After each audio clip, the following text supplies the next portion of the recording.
Bonjour. Bonjour. Quelles compétences développez-vous ou avez-vous développé lors de votre doctorat? En sachant que mon doctorat, je le fais en parallèle avec mon travail à plein temps, les compétences que j'ai développées, je pense que c'est la capacité d'aller plus au fond des choses, d'aller explorer un problème en particulier, d'aller lire des sources théoriques et savoir trouver des explications dans la recherche en fait pour apporter quelque chose de complémentaire au travail pratique. Alors justement, vous travaillez dans les ressources humaines. Oui. En quoi du théorique peut apporter quelque chose de concret dans les ressources humaines pour recruter, pour gérer les compétences, pour... Pas vraiment pour recruter, disons que moi je travaille à un niveau assez général, on va dire stratégique. Enfin, j'aime pas trop ce mot, mais on peut dire ça. En fait, je travaille sur la création, la mise en place, le développement des dispositifs RH qui sont ensuite déployés dans le groupe. Par exemple, l'évaluation de la performance, comment ça se passe, quelles sont les règles, comment on met en place le process, etc. On travaille aussi sur différents sujets comme, je veux dire, mon équipe, moi et mes collègues. Sur l'organisation, sur le modèle managérial. Donc on mène aussi des réflexions en parallèle, sauf qu'en entreprise, on n'a pas vraiment le temps de mener des réflexions. Et c'est vrai que quand on mène une activité de recherche à côté qui est liée à son sujet, on est plus à même d'avoir des informations plus diversifiées et peut-être comprendre certains concepts qui permettent ensuite d'enrichir le travail pratique. D'accord. Et est-ce que... enfin, quel temps avez-vous pour lire, pour faire de la recherche? Est-ce que c'est en dehors de l'entreprise ou le C'est week-end, le complètement en dehors. soir Ah, Oui, c'est complètement en dehors de l'entreprise. On va dire même que la plupart des personnes avec lesquelles je travaille ne sont pas au courant que je fais une thèse. Il y en a très peu qui le savent. Je le fais vraiment en parallèle. Ben oui, c'est le week-end, le soir. Donc quand je peux. En plus, oui, c'est vrai que c'est pas très évident parce que en plus j'ai une petite fille maintenant, donc elle me prend aussi pas mal de temps. Mais on peut toujours trouver quelques heures, s'organiser. Et même si ça prend plus de temps dans la durée, ça peut prendre quelques années de plus peut-être de faire une thèse quand on travaille, mais en fait c'est un sujet qui me passionne et pour moi c'est un plaisir de travailler là-dessus, donc je ne considère pas ça comme une obligation, mais plutôt comme un hobby en fait. Ça peut paraître paradoxal pour vous, mais voilà, c'est ça qui me permet aussi de réussir, même si ça avance lentement, on va dire, mais sûrement. et vous, dans votre travail, est-ce que vous avez vu des CV de docteurs ou de doctorants? Est-ce qu'il y a dans votre entreprise des docteurs, des doctorants? Je pense qu'il y en a parce qu'on a quand même un grand département de la R&D, recherche et développement. Ce sont des ingénieurs informaticiens. Donc il y en a qui travaillent justement sur la recherche. Moi je ne les côtoie pas vraiment, mais je sais qu'ils existent. Dans le recrutement, je n'ai pas vraiment l'occasion de voir les CV parce qu'aujourd'hui je ne suis pas liée au recrutement. Mais quand j'ai travaillé dans le recrutement, donc avant j'ai passé 2 ans et demi chez un concurrent de mon entreprise et j'ai recruté dans différents pays européens. J'ai vu très très peu de doctorants en fait, c'était plutôt des personnes qui ont fait une école de commerce, une école d'ingénieur,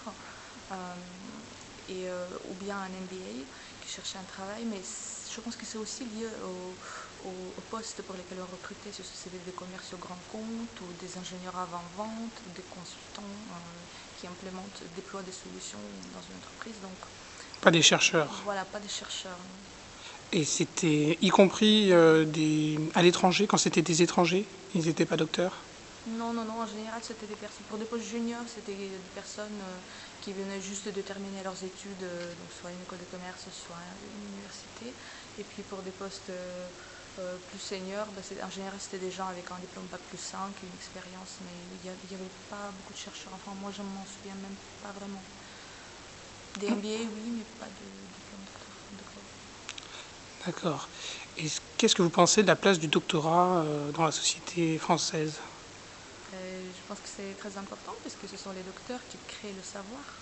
C'est eux qui créent le savoir, qui remettent en question aussi le savoir existant, qui vont toujours chercher quelque chose de nouveau pour enrichir cette base de connaissances partagée internationale. Donc c'est eux qui font bouger la science, on va dire, mais la science, comme quelqu'un a remarqué tout à l'heure pendant le colloque, la table ronde, il n'y a peut-être pas suffisamment de lien entre les sciences, les universités et l'entreprise aujourd'hui en France. Donc il faudrait peut-être créer un lien un peu plus proche des problématiques des entreprises.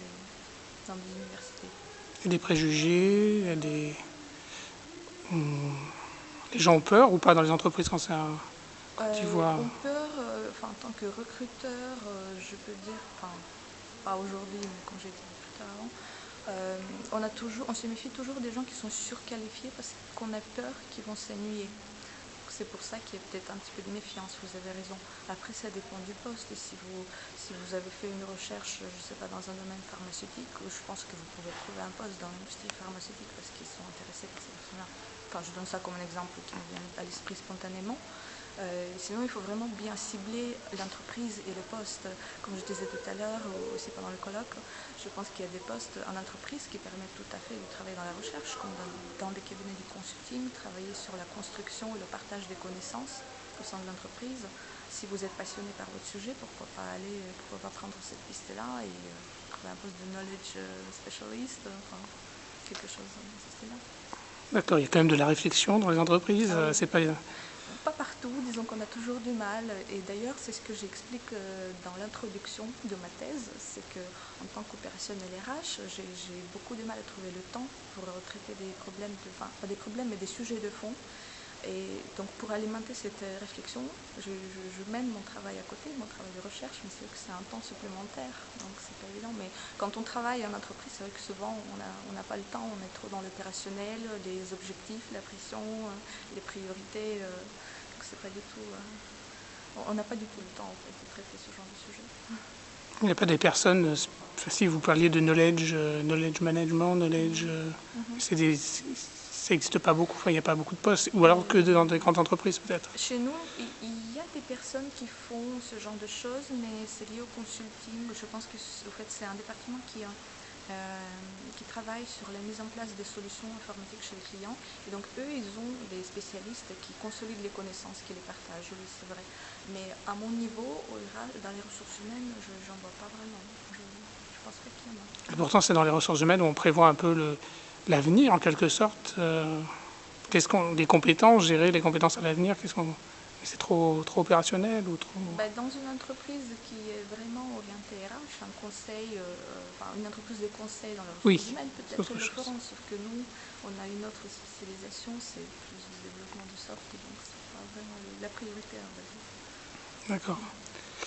Bon, écoutez, merci. Je vous en prie.